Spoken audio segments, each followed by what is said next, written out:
ጤና ይስጥልን ክቡራትና ክቡራን፣ ይህ የአዲስ የሪፖርተር የመረጃ ጊዜ ነው። አዲስ ሪፖርተር አጫጭር መረጃዎችን፣ ትንታኔዎችን፣ ልዩ ልዩ የምርመራ ሪፖርቶችን በተከታታይ ያቀርባል። አሁን ወደ ዕለቱ መረጃዎች እናመራለን። መልካም ቆይታ።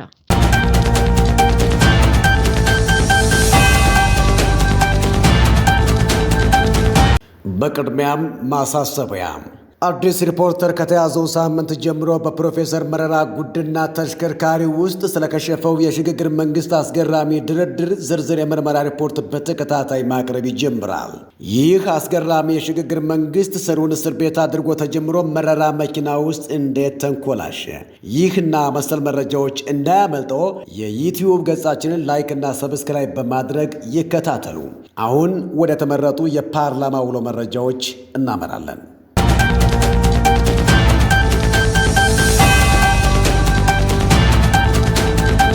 ጠቅላይ ሚኒስትር ዶክተር አብይ አህመድ በኢትዮጵያና በኤርትራ መካከል ስላለው ወቅታዊ ግንኙነት ለምክር ቤቱ ማብራሪያ ሰጥተዋል።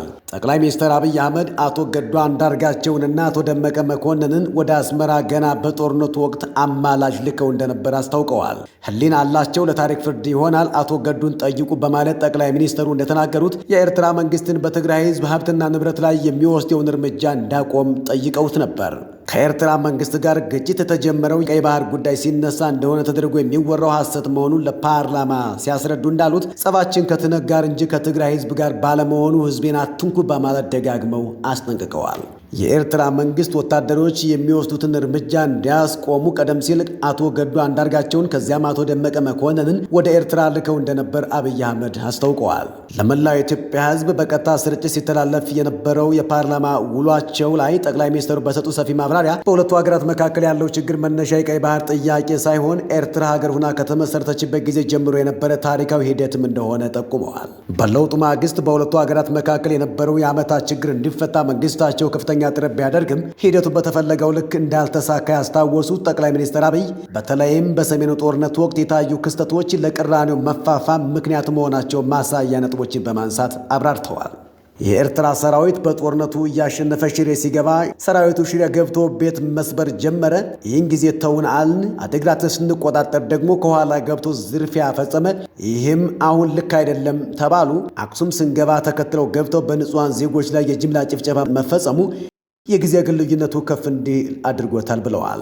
በአድግራትና በአድዋ የሚገኙ ፋብሪካዎችን ነቅሎ እስከ መውሰድ የደረሰ ድርጊት መፈጸሙን ያመለከቱት አብይ አህመድ በወቅቱ የኢትዮጵያ መንግስት በብዙ አቅጣጫዎች ተወጥሮ የነበረበት አስቸጋሪ ጊዜ በመሆኑ ነገሮችን በዲፕሎማሲና በሰላማዊ መንገድ ለማስፈጸም ከመሞከር የዘለለ አቅም ስላልነበረው የኤርትራ መንግስት በዝርፊያና በጅምላ ጭፍጨፋው ቀጠለበት ይላሉ። ችግሩን በውይይት ለመፍታት የቀድሞውን የውጭ ጉዳይ ሚኒስትር አቶ ገዱ አንዳርጋቸውን እስከ መላክ የተደረገው ጥረት ፍሬ አለማፍራቱን በዚህ አስታከው ያስታወሱ ጠቅላይ ሚኒስትር አብይ አልሞቱም፣ በህይወት አሉ፣ ህሊናቸው ይመሰክራል፣ ጠይቋቸውም ብለዋል። የጊዜ ጉዳይ ካልሆነ በስተቀር ማንም እውነቱን ሊደብቅ እንደማይችል በማመልከት እዚሁ አዲስ አበባ የተቀመጡት የቀድሞ ምክትልና የውጭ ጉዳይ ሚኒስትር አቶ ደመቀ መኮንን ምስክር እንደሆኑ ጠቁመዋል። አድግራት መድኃኒት ፋብሪካን የቻሉትን ዘርፈው ያልቻሉትን ሲያወድሙ አገር መከላከያ ወደ መቀሌ የሚያደርገውን ጉዞ በመግታት የኤርትራን ሰራዊት ለመቆጣጠር ጥረት መደረጉን ያመለከቱት አብይ አህመድ መከላከያ መቀሌ ለመግባት አንድ ቀን ሲቀረው የፕሪቶሪያ የሰላም ስምምነት የተፈረመው ለትግራይ ህዝብ ሲባል እንዳልሆነም አመልክተዋል። አቶ ጌታቸው የፕሪቶሪያው ውል በመፈረሙ በአንድ ቀን ልዩነት ይሞቱ የነበሩ ሰዎችን ታድገናል ማለታቸው የሚታወስ ነው። የትግራይ ህዝብ ጠበቃ እንደሆነ የሚገልጸው ትነግ በትግራይና በትግራይ ህዝብ ላይ በዚህ ደረጃ ግፍና ወንጀል ከፈጸመ መንግስት ጋር ጽምዶ መጀመሩ የድርጅቱ መሰንጠቅ ዋነኛ ምክንያት እንደሆነ አይዘነጋም። በ6 ወር ውስጥ 2.6 ሚሊዮን ለሚሆኑ ዜጎች የሥራ ዕድል መፈጠሩን ጠቅላይ ሚኒስትር ዶክተር አብይ አህመድ ተናገሩ። በ6ኛው የኢፌዴሪ ህዝብ ተወካዮች ምክር ቤት 5ኛ ዓመት የሥራ ዘመን 10ኛ መደበኛ ስብሰባ ከምክር ቤቱ አባላት ለተነሱ ጥያቄዎች ምላሽና ማብራሪያ እየሰጡ የሚገኙ ጠቅላይ ሚኒስትር አብይ አህመድ በዘንድሮ ዓመት በጠቅላላ ከ3.3 ሚሊዮን በላይ ለሚሆኑ ዜጎች የሥራ ዕድል እንደተፈጠረ አስታውቀዋል። ለሥራ ዕድል መፈጠሩ እንደ ምክንያት የጠቀሱት በከተማና በገጠር የሚሰሩ ኮሪደሮች እንዲሁም እየተነቃቁ ያሉ የአገልግሎት ዘርፎች ናቸውም ብለዋል። በተጨማሪም ባለፉት 6 ወራት ከ350 ሺህ ሰው በላይ የውጭ የሥራ ዕድል ማግኘቱን ጠቅላይ ሚኒስትሩ አክለዋል። በውጭ ሀገር የስራ ዕድል ካገኙ ዜጎች ውስጥ ከ7,000 እስከ 10,000 የሚሆኑ ዜጎች በሙያቸው ብቁ የሆኑ መሆናቸውም ጠቅሰዋል። ሌላው ጠቅላይ ሚኒስትሩ ያነሱት ሀገር ውስጥ ተቀምጠው ለውጭ ሀገር ድርጅቶች ስለሚሰሩ ዜጎች ሲሆን ባለፉት 6 ወራት ከ20 ሺህ በላይ ዜጎች ስራ ላይ እንደተሰማሩ አስታውቀዋል። ከተለያዩ አፍሪካ ሀገራት ነዳጅን በዝቅተኛ ዋጋ የምትሸጥ ኢትዮጵያ መሆኗ ተዘገበ። ባለፈው 1 ዓመት ተኩል የነዳጅ ገበያ ዋጋን ኢትዮጵያ የቀየረችው 7 ጊዜ መሆኑ ተነግሯል። ይህም ኢትዮጵያ ነዳጅ ሳታመርትና ሌሎች ሀገራት በየጊዜው ሳትጨምር መሆኑ ተገልጿል። ነዳጅ ከ60 እስከ $90 ከፍ ማለቱንና ለዚህም እንደ ምክንያት ተነሳው በመካከለኛው ምስራቅ የነበረው ግጭትና በቀይ ባህርና በኢራን ጉዳይ መሆኑን አንስተዋል። ለዚህም በየጊዜው የሚታየው ሰልፍ ስግብግብ ነጋዴዎች ከዚህ ድጎማ ለመቀራመት የሚያደርጉትን ጥረት በበቂ መቆጣጠር ባለመቻል መሆኑን አንስተዋል። አሁን በየቦታው አዳዲስ ማደያዎች እንደ ፋሽን የሚከፈቱት ለሕዝብ በማሰብ ሳይሆን ከድጎማው ለመጠቀም እንደሆነም ተናግረዋል። ቀይ ባህርና ኢትዮጵያ ለዘላለም ተነጣጥለው አይኖርም ተባለ። በጊዜ ሂደት ማርጀትም ሆነ መድከም ቢኖርም ቀይ ባህርና ኢትዮጵያ መቼም ቢሆኑ ሊነጣጠሉ እንደማይችሉ ጠቅላይ ሚኒስትር ዶክተር አብይ አህመድ አመልክተዋል። ኢትዮጵያ የባህር በር አያስፈልጋትም ብሎ የሚያምን የተፈጥሮ ሕግ የሳተ ሰው መሆን አለበትም ነው ያሉት። ከምጽዋ ጫፍ እስከ ሞቃዲሾ ጫፍ 5 ኪሎ ሜትር ነው። ከዚህም ውስጥ 20 ሚሊዮን ሕዝብ ያላት ሶማሊያ፣ ሌላውን ጅቡቲና ኤርትራ በድምሩ 25 ሺውን መያዛቸውን ገልጸው 130 ሚሊዮን ሕዝብ ያላት ኢትዮጵያ ግን የጠየቀችው 50 ኪሎ ሜትር ብቻ መሆኑን አንስተዋል። ይህ ፍትህ ካልሆነ ዓለም ላይ ፍትህ የለም ያሉት ጠቅላይ ሚኒስትር ዶክተር አብይ አህመድ የጠየቅነው ገድለን ወይም ቀምተን ሳይሆን በሕጉ መሰረትም ነው ብለዋል። የኢትዮጵያ መንግስትና ሕዝብ ቀይ ባህርን ለመጠየቅ ሰው ልግደል አላሉም።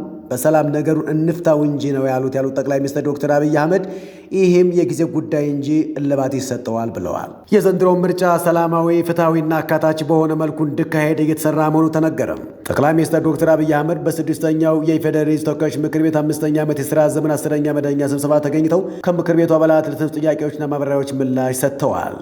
በዚህ ወቅት እኔ የተሻለ ምርጫ ይኖራል ብዬ አስባለሁ፣ አንዳንዶች ግን ለምርጫው ስጋት አለባቸው ያሉት ጠቅላይ ሚኒስትሩ ለኢትዮጵያ ሕዝብ መልሴ በውጤት እንየው ነው ሲሉ ተናግረዋል። በእርግጠኝነት ግን አሁን ካሉ ሰዎች 10 እጥፍ ልዩ ድምፆች ፓርላማ ውስጥ እንደሚሳተፉ ጥርጥር የለኝም ሲሉ ቅድመ ግምታቸውን አስቀምጠዋል። በሀገራት የምርጫ ዓመት ሀገራዊ እድገት መቀነስ እንደሚመዘገብ የጠቀሱት ጠቅላይ ሚኒስትር አብይ በእኛ ሀገር ግን እድገት እየተመዘገበ መሆኑን እየሰራ ያለ መንግስት መኖሩን ማሳያ ነው ብለዋል። ምርጫው በሰላም ይከናወናል፣ በምርጫ የሚሳተፉ ኃይሎችን ተጠቃሚ ይሆናሉ ሲሉ ለምክር ቤቱ አባላት ተናግረዋል። የትግራይ ህዝብ መድረክ እንጂ ተዋናይ መሆን አልቻለም ተባለ። የትግራይ ህዝብ ከመድረክነት ወጥቶ ተዋናይ ለመሆን ራሱ እንደ አዲስ መቃኘት እንዳለበት ጠቅላይ ሚኒስትሩ ተናግረዋል። መቀሌ እንደ ሌሎች ከተሞች በዚህ 3 ዓመት ተሰርታ ቢሆን አሁን ያለችበት ሁኔታ ጥሩ ይሆን እንደነበርም አንስተዋል። ህዝቡ ወደ ቤቱ ይግባ፣ ስራውን ይስራ፣ እኛ የፖለቲካ ፓርቲዎች አንጨቃጨቅ ያሉት ጠቅላይ ሚኒስትር ዶክተር አብይ አህመድ ህዝብ እየተሰቃየ አይሆንም ብለዋል። በትግራይ ክልል ያሉ የፖለቲካ ፓርቲዎች ያሉበትን ደረጃ ማሻሻል አለመቻላቸውንም እንደ ችግር አንስተዋል። የትግራይ ህዝብ በዚህ ሰዓት ሰላምና ልማት እንደሚያስፈልገውና ጦርነት እንደሚበቃውም ተናግረዋል። ኢትዮጵያ በህዳሴ ግድብ ግንባታ ምንም አይነት እርዳታም ሆነ ብድር አለመውሰዷን ጠቅላይ ሚኒስትር አብይ አህመድ ተናገሩ። በቅርቡ የአሜሪካው ፕሬዝዳንት ዶናልድ ትራምፕ ለግድቡ ማን እንደከፈለ ታውቃላችሁ? ዩናይትድ ስቴትስ ሲሉ በዋይት ሀውስ ለሁለተኛ ጊዜ ወደ ስልጣን የመጡበትን 1ኛ ዓመት አስመልክቶ በሰጡት ጋዜጣዊ መግለጫ ወቅት መናገራቸው የሚታወስ ነው። በዛሬው ዕለት በህዝብ ተወካዮች ምክር ቤት የተገኙት ጠቅላይ ሚኒስትር ዶክተር አብይ አህመድ በህዳሴ ላይ 1 ብር ብድር ኢትዮጵያ አልወሰደችም ብለዋል። በጀግኖች ኢትዮጵያውያን ቁርጠኛ አቋም በሀገር ውስጥ ሆነ ከሀገር ውጭ ያሉ ኢትዮጵያውያን በቁርጠኝነት ጨክነው በጋራ አቁመው ስለሰሩ የተከናወነ ፕሮጀክት ነው ሲሉም አክለዋል። ህዳሴን ካለ 1 ብር እርዳታ እንዲሁም ካለ 1 ብር ብድር ያሳካ መንግስት ፕሮጀክት አይሰራም ሊባል አይችልም ብለዋል።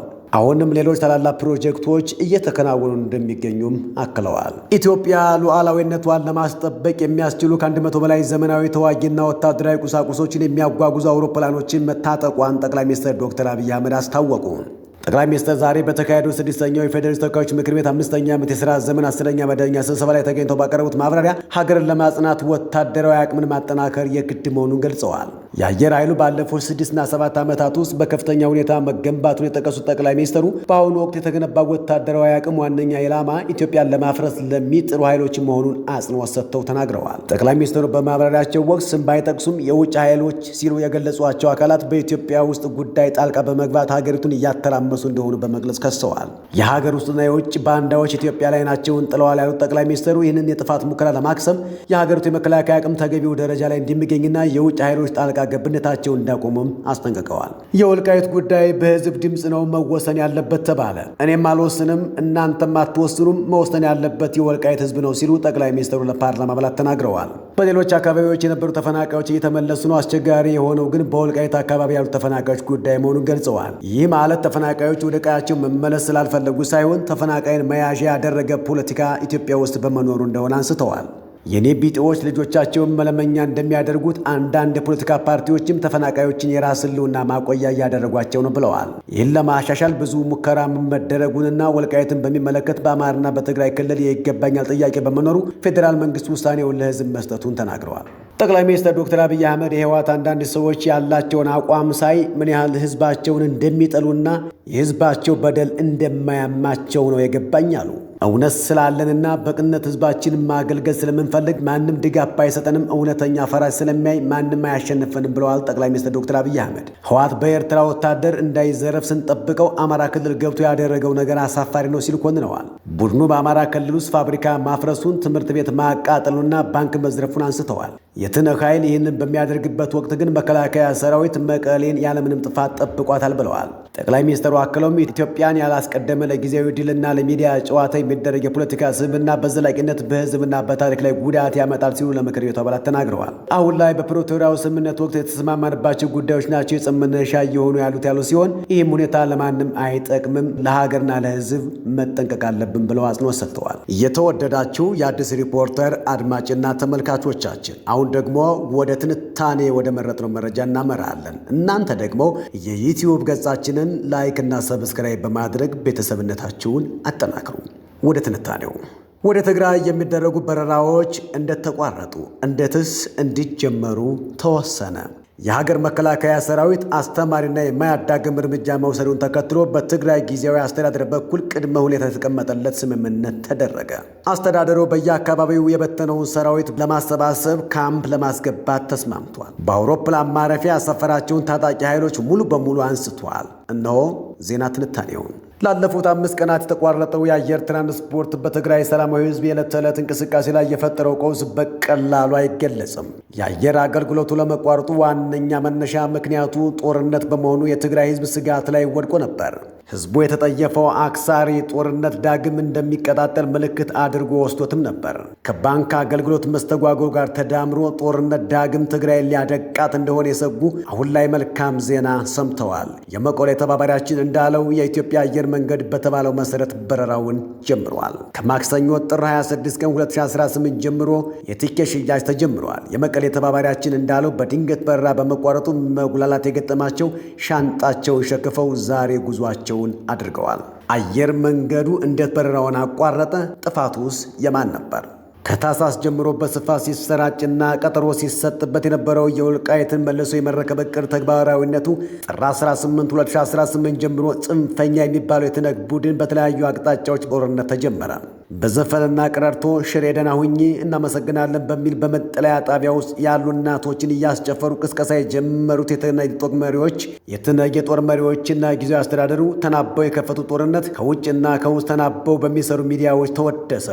ውሮ ወሸባዬ ተባለና ተዘፈነ። ጥቂት የጽንፈኛ አመራሮች በታጣቂ ኃይል በመታገዝ ከትጥቅ እንቅስቃሴ ነፃ ሊሆን በሚገባው የአየር መንገድ መሰረተ ልማት ላይ ታጣቂዎችን አፈሰሱ። ባሰፈሯቸው ታጣቂዎቻቸው አማካኝነት የሲቪሊያንን መጓጓዣዎች ኢላማ ያደረገ ጫና ለመፍጠር ተንቀሳቀሱ። ይህን ተከትሎ አየር መንገዱ በረራውን አቆመ። ዳፋው ግን ለህዝብ ሆነ። በትግራይ የተለያዩ አካባቢዎች የተቀሰቀሰው ግጭት በዓለም አቀፉ ሕግም ሆነ በማንኛውም አግባብ ለተሳፋሪዎች ደህንነት አመቺ ባለመሆኑ ሌተናል ጀኔራል ታደሰ ወረደ የክልሉ መሪ እንደመሆናቸው መላ እንዲፈልጉ ተጠየቁ። እሳቸው ግን ጀኔራሎቹ አይታዘዙኝም በማለት አምታቱ። አብረው እየዶለቱ ራሳቸውን ንጹህ ለማስመሰል የሚላላጡት ታደሰ ወረደ በዳግም የጦርነቱ ክተት ውስጥ አለመነከራቸውን ለማሳየት አዲስ አበባ ለመሄድ የያዝኩት እቅድ በበረራ መሰረዝ የተነሳ ተስተጓጎለ በማለት በሚቀርቧቸው ሚዲያዎች በኩል አለቃቀሱ። በአየር መንገድ አሰራርና የደህንነት መነሻ በጦርነት ቀጠና ውስጥ የአቪዬሽን ደህንነት ማረጋገጥ የማይቻል በመሆኑ የኢትዮጵያ አየር መንገድ በትግራይ ክልል የሚደረጉ በረራዎችን አቋረጠ። ቅድሚያ ደህንነት ነውና አየር መንገዱ ዓለም ላይ ያሉ አቻ ተቋማት እንደሚያደርጉት ውሳኔው ለማንም ወገን ግልጽና ትክክል ነበር። አየር መንገዱ እንዴት በረራ ለመጀመርስ ወሰነ? አየር መንገድ በረራ ካቋረጠ በኋላ በዋናነት የተወሰዱ እርምጃዎች 3 እንደሆኑ ለጉዳዩ ቅርብ የሆኑ ወገኖች ተናግረዋል። ለዳግም ጦርነት ቃታ ጎትቶ በተለያዩ አቅጣጫዎች ጦርነት የከፈተውን ጽንፈኛ ኃይል መመከት፣ በንግግር ይህ ኃይል ከጀመረው የውክልና ጦርነት በአስቸኳይ እጁ እንዲሰበስብ አመራሩ በአደባባይ ለሕዝብ ሐቁ እንዲናገር ማድረግ፣ ጦርነት የለኮሰው ኃይል በአገር መከላከያ አማካኝነት ተገቢና አስተማሪ የተባለ ምላሽ ከተሰጠው በኋላ ነው በትግራይ ግጭት እያወጁና በየአቅጣጫው ጦርነት እየከፈቱ ያሉት የሻዕቢያና የግብፅ ተላላኪ ጄኔራሎች አስተዳደሩ እንደማይሰሙና አስተዳደሩ ጦርነቱን እንደማይፈልገው በይፋ ለሕዝብ እንዳሳውቁ መመሪያ የተሰጣቸው ታደሰ ወረደ አደባባይ የወጡት። በወቅቱ አዲስ ሪፖርተር በደረሰው መረጃ እንዳለው አየር መንገድ የተለመደውን በረራ ለመጀመር ታደሰ ወረደ በአደባባይ ዋስትና እንዲሰጡም ታዘው ነበር። መንግስት ቁርጠኛ አቋም በመያዝ ማሳሰቢያ የሰጠበት ሌላ ጉዳይ በትግራይ የአየር ማረፊያዎች ውስጥ እንዲሰፍሩ የተደረጉ የትህነግ ታጣቂዎች በአስቸኳይ ወደ እንደመጡበት እንዲመለሱ ነበር። በጦርነት ግንባር እንዳልተሳካ መረጃ የቀረበላቸው ታደሰ ወረደ የትግራይ ክልል ጊዜያዊ አስተዳደር መሪ ከሆኑ መደበኛ በረራ እንዲጀምር እንደ መንግስት ዋስትና ስጡ ለተባሉትና በአየር ማረፊያዎች ውስጥ ያሰማሩትን ታጣቂ እንዲያስወጡ በታዘዙ መሰረት መስማማታቸውን አስታወቁ። ሌተና ጀኔራል ታደሰ ይህንን በገቡት ቃል መሰረት በተግባራዊ ማድረጋቸው ሲረጋገጥ አየር መንገድ በረራ ቢጀምር ስጋት እንደማይገጥሙ በመታመኑ በረራው ከዛሬ ጀምሮ እንዲጀምር ተወሰነ። ሌተና ጀኔራል ታደሰ ወረደ በኃይል ከስልጣን በተነሱት አቶ ጌታቸው ረዳ እግር ሲተኩ ትህነግ ከሻዕቢያ ጋር የጀመረውን ከህገ መንግስቱና ከሀገር ሉዓላዊነት ያፈነገጡ ግንኙነቶችን እንዳስቆሙ ኃላፊነት የሚጥልባቸው የቃል ኪዳን ሰነድ በዓለም አቀፍ ታዛቢዎችና ዲፕሎማቶች ፊት መፈረማቸው ይታወሳል።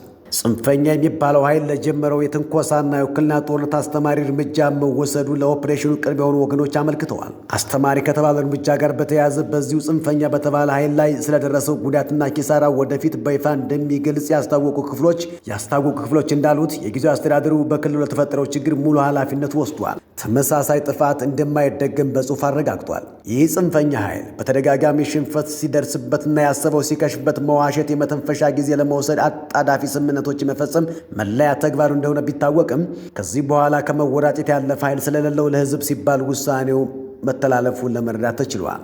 ምንም እንኳ ይህ ኃይል ከህዝብ እየተለየና በመፈረካከስ ላይ ያለ ቢሆንም በክልሉ ያለው የጸጥታ ስጋት ሙሉ በሙሉ አልተወገደም። ይህ ቡድን ከስተቱ የማይማር ለህዝብ ደንታ የሌለው እንደሆነ ቢታወቅም የትግራይ ህዝብ የአየር በረራ አገልግሎት የማግኘት መብቱን ከማረጋገጥ አንጻር አስተዳደሩ በቅድመ ሁኔታ ላይ የተመሰረተው ውል ገብቶ አገልግሎቱ ክፍት እንዲሆን ከስምምነት ላይ ተደርሷል። የአየር ትራንስፖርት አገልግሎት እንዲጀምር ሲፈቀድ ጊዜያዊ አስተዳደሩ ሊያደርግ ቃል የገባውን ማጓደል እንደማይቻል፣ በዚህም መንግስት እንደ ህዝብ ከዚህ በፊት እንደማይለሳለስ በጥብቅ መገለጹ እርምጃው የት ድረስ ሊሆን እንደሚችል ማስታወቁን አዲስ ሪፖርተር ከታማኝ የመረጃ ምንጮች አረጋግጣለች። የአዲስ ሪፖርተር የመቀሌ ተባባሪ ኤርፖርት ሰፍሮ የሚገኙ አርሚ 22 ታጣቂዎች መሆናቸውን ባለፈው እሁድ አረጋግጧል። ታደሰ ወረደ ይህን ታጣቂ ኃይል ከአየር ማረፊያው እንደሚያነሱ በደብዳቤ ቀን ቆርጠው ማረጋገጫ ሰጥተዋል። ከዚህ በተጨማሪ ኦፕሬሽንና አገልግሎት ላይ የሚደረግ ጫናና ጣልቃ ገብነትን ሙሉ በሙሉ እንደሚያስወግዱ ተስማምተዋል። ሙሉ መተማመኛውንም ሰጥተዋል። የተወደዳችሁ የተከበራችሁ የአዲስ ሪፖርተር የዩቲዩብ አድማጭ ተመልካቾቻችን ለዛሬ ወደ እናንተ ያደረስናቸው አበይት መረጃዎች እነኚህ የሚመስሉት ናቸው። በቀጣይ ሌሎች መረጃዎችን እንደተለመደ የምናደርሳችሁ ይሆናል። እናንተ ግን የዩቲዩብ ገጻችንን ላይክና ሰብስክራይብ አድርጉ። ሰናይ